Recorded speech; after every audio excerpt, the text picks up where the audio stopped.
Bonjour, je vais vous parler du fascia ou des fascias, qui est un organe fascinant, qui a été découvert d'antan. On en parle dans des médecines traditionnelles ou ancestrales, mais la médecine moderne classique s'est intéressée au fascia il y a pas si longtemps que ça en fait.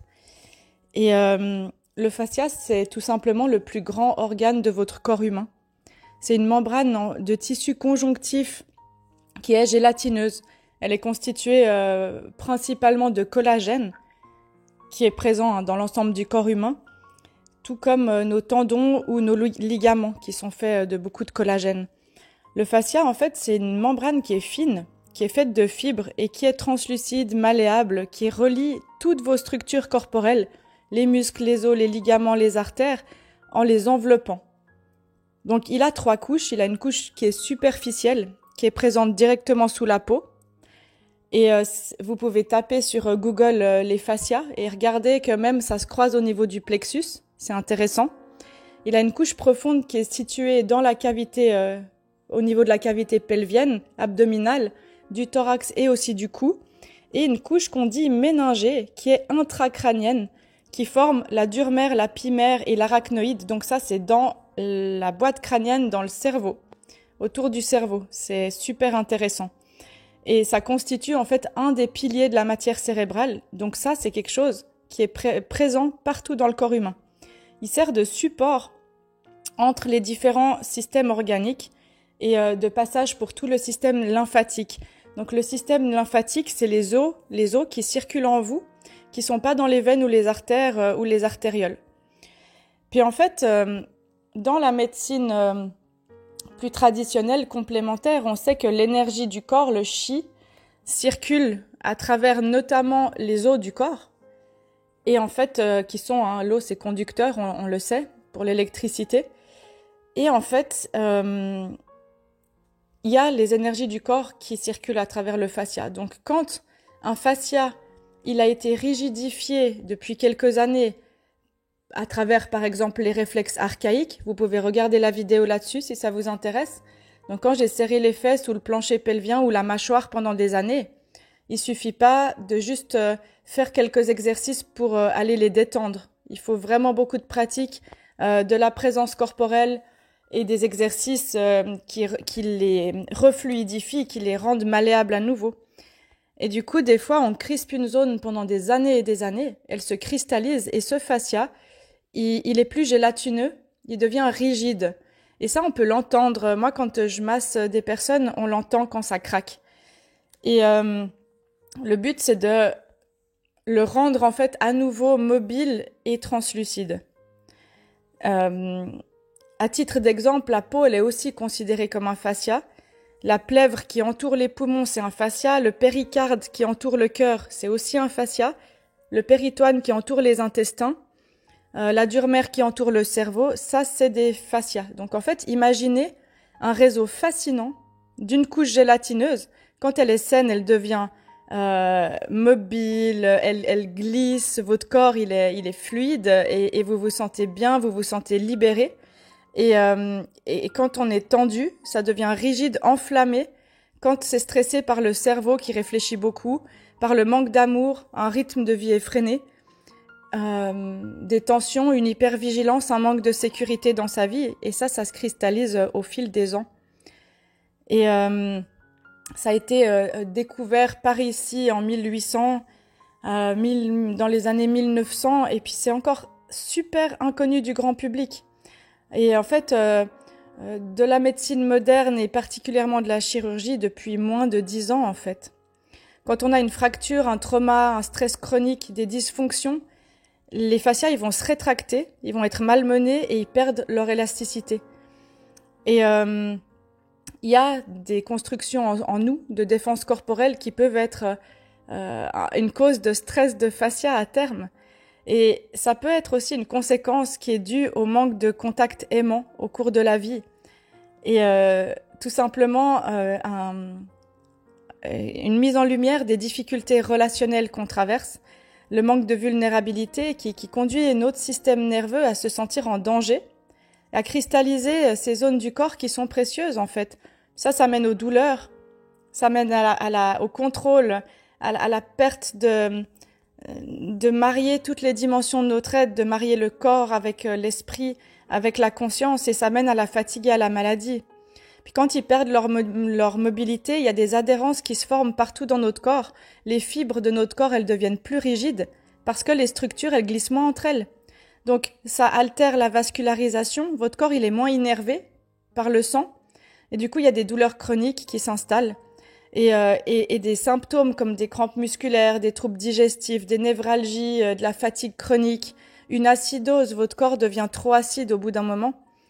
Et en fait, le fascia, tout comme la peau, il abrite vraiment beaucoup de capteurs sensitifs qui sont sensibles à la sensation et aussi à la douleur. Et du coup, ça fait des marqueurs et des mémoires en nous, des cuirasses. Et il est aussi très conducteur d'énergie électromagnétique. Donc imaginez le monde, le champ de possibilités qu'il offre en fait au monde interne et externe. C'est fascinant.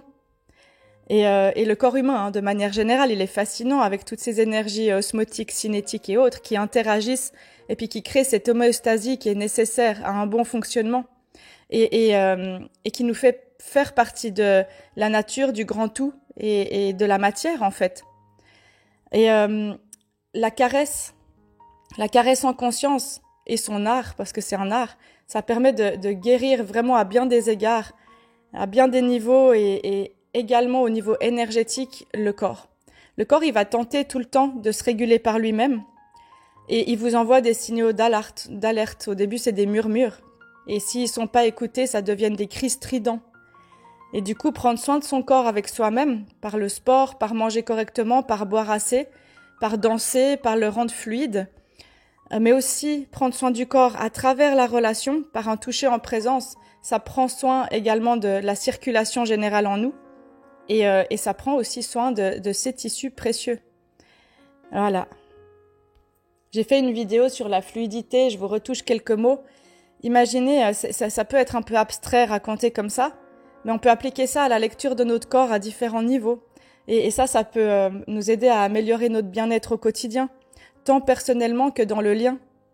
Imaginez tous les systèmes fluides du corps, l'ensemble du liquide qui est présent, le sang, la lymphe, les larmes, la transpiration. Le liquide, c'est un pourcentage monumental. Et un fascia, ça représente environ 20 kilos du poids du corps. On est constitué de fluide. Il n'y a pas d'espace libre dans le corps, il y a tout un continuum qui obéit à une logique. C'est un ordre réseautique et qui a besoin de pouvoir circuler en toute fluidité. Et si je le bloque à certains endroits, je vais être malade. Et quand je suis trop enfermée dans un mental puissant, quand je contrôle ou que j'ai des pensées envahissantes ou des angoisses qui me tendent, je vais couper le lien au corps parce que je veux pas sentir. Et du coup, malgré moi, je le rigidifie avec le temps. Donc, par exemple, dans une situation sociale où je me sens pas bien, où je me sens pas assez et je suis en train de me juger dans ma tête, je vais produire un réflexe archaïque construit. Je vais peut-être serrer le diaphragme, les doigts de pied ou le ventre. Et en fait, socialement, ça se passe. Mais c'est moi qui m'inflige ça à l'intérieur de mon corps. J'adopte une défense dans mon corps. Et puis, du coup, j'ai des chaînes musculaires et des fascias qui ont appris à se bloquer avec le temps, plus que d'autres. Et ça, je peux apprendre à le déprogrammer par des libérations des cuirasses, par du qigong, par du sport, par de la danse au niveau corporel. Le mieux, c'est vraiment de vous auto-observer durant quelques semaines au niveau corporel et vous redécouvrir sous cet aspect-là pour retrouver une fluidité du corps qui est en lien avec quelque chose de plus sain aujourd'hui. Donc en résumé, un des rôles majeurs des fascias, c'est d'approvisionner le transport de tous les fluides et des nutriments et de communiquer des informations en nous à travers le système énergétique et fluide. Et un muscle, pour être sain, il doit pouvoir se tendre, se détendre de manière fluide et transmettre de la puissance. Et quand ça marche plus, on a des fatigues chroniques ou alors on est tout le temps hyper tendu en vigilance. Il y a de la thérapie manuelle des fascias qui existe. Vous pouvez contacter un ou une fasciathérapeute qui les fait reglisser. Et il y a de la gym des fascias qui existe qui est super. J'en ai fait pendant quelques temps. Et c'est une forme aussi, ça ressemble un peu à du Qigong, moi je trouve, mais c'est très chouette. Et comment on peut s'adresser au corps avec un toucher doux et respectueux et surtout lent et incarné. Parce que quand on touche une personne, d'une personne à une personne, il y a aussi des énergies qui se libèrent. Et dans la relation amoureuse ou avec les amis, c'est quelque chose qu'on peut pratiquer, qui redonne de la force interne à l'organisme et qui guérit. Donc ça redonne de la force vitale et de la structure au corps en fait. Voilà, pour régénérer ces tissus, les rendre mobiles. Et c'est antalgique de vous masser mais de vous toucher en présence. Et puis il y a des décontractions des tissus qui sont possibles quand on pratique ça. Et selon l'expérience tactile précoce qu'on a fait dans le monde, on n'a pas appris à pouvoir être relâché et on est tendu dans son petit corps depuis tout bébé, depuis tout petit, selon ce qu'on vit. Donc dites-vous que l'amour, il guérit tout. Et l'amour dans votre relation amoureuse, de couple ou avec vos amis, ou que ça soit d'aller voir des thérapeutes pour vous aider, c'est vraiment une bonne voie d'entrée d'aller découvrir vos fascias et voir dans quel état ils sont. Parce que c'est une très belle thérapie et c'est vraiment quelque chose de révolutionnaire d'avoir mis le doigt là-dessus. Il y a même certains chirurgiens aujourd'hui qui ne perdent plus directement, ils ouvrent la peau, ils massent le fascia cristallisé, ils referment et la zone, elle retrouve de la mobilité et elle guérit. Et c'est plutôt assez impressionnant vu comme ça. Et je ferai une vidéo là-dessus, mais quand on dit j'ai le cœur brisé, il se passe aussi toute une physiologie du cœur brisé autour du péricarde, de ce fascia qui entoure le cœur, qui va aussi se cristalliser, qui est relié au péritoine des intestins. Et ça, c'est pas la médecine classique qui en parle, c'est vraiment les médecines alternatives, mais c'est vraiment intéressant. Alors voilà, si vous voulez creuser plus loin, vous pouvez trouver sur YouTube et sur Internet beaucoup de documentation, d'images pour voir où se situent les fascias. Il y a l'acupuncture qui travaille bien avec ça aussi, qui est intéressante et belle découverte à vous. Et moi, je vous dis merci d'être là et puis à tout bientôt.